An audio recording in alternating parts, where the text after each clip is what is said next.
ইসলামী স্থাপত্য শিল্পের ছোঁয়া পাওয়া যায় এমন যত মসজিদ রয়েছে তার মধ্যে জয়পুরহাটের হিন্দা কসবা শাহী জামে মসজিদ অন্যতম।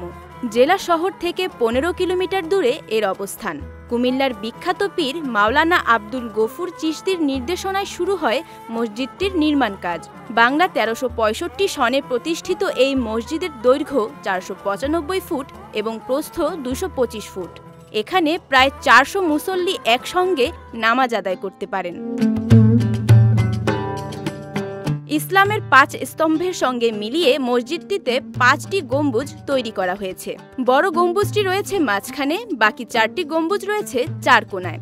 এছাড়া মসজিদের উত্তর পূর্ব কোণে রয়েছে ৪০ ফুট উচ্চতার একটি মিনার। সেখান থেকে ভেসে আসা আজানের ধ্বনি মুসল্লিদের জানায় নামাজের আহ্বান।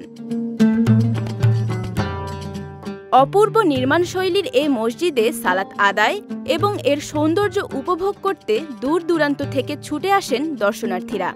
এই মসজিদের 5টি মিনার রয়েছে যেগুলি ইসলামের পাক পাঞ্জাতন তাদেরকে অনুসরণ করে, অর্থাৎ রডবিহীন শুধুমাত্র সুরকি দ্বারা, এরপরে পাথর দ্বারা, খোদাই করা পাথর দ্বারা এই মসজিদটি নির্মাণ করা হয়েছে।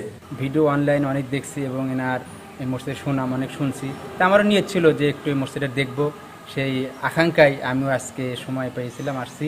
বহুদিনের স্বপ্ন ছিল আমার যে আমি একদিন এখানে জোহরের নামাজ আদায় করবো। আল্লাহর রহমতে আজকে আমার স্বপ্নটা পূর্ণ হয়ে গেল। এই মসজিদে কেউ আসেন নামাজ আদায় করতে, আবার কেউ বা আসেন মানত পূরণের আশায়। এটা আল্লাহর ওলির একটা দরবার। আল্লাহর ওলির ওসিলায় আল্লাহর ওয়াস্তে মানুষ এখানে মান্নত করে, মানুষ যে কোনো মনের আশার জন্য এখানে মান্নত করে, আল্লাহ পাক তাদের মান্নতকে পুরা করে দেয়। দর্শনার্থীদের কাছে ঐতিহাসিক এই মসজিদটি আরও দর্শনীয় করে তুলতে প্রয়োজনীয় ব্যবস্থা গ্রহণের কথা জানালেন এই জনপ্রতিনিধি। বিভিন্ন জায়গা থেকে বিভিন্ন দর্শনার্থী আসে, বিভিন্ন ভক্তবৃন্দ আসে। সেখানে মহিলাদের নামাজের জন্য এক্সট্রা একটা প্রস্তাব আসছে, সেখানে নামাজের জন্য আগামী দিনে এক্সটেনশন করে নামাজের ব্যবস্থা করা হবে। এখানে এই মসজিদে আমরা বিগত সময় বরাদ্দ দিয়েছি, আগামী দিনেও এই মসজিদ কেন্দ্রে আমরা বরাদ্দ দিব। কারুকার্য খচিত নকশায় ভরা হিন্দা কসবা শাহী জামে মসজিদের সৌন্দর্য বর্ধনে নানান উদ্যোগ নেওয়া হলে বৃদ্ধি পাবে দর্শনার্থীদের সংখ্যা, এমনটাই প্রত্যাশা সংশ্লিষ্টদের। বিজয় টিভি নিউজ ডেস্ক।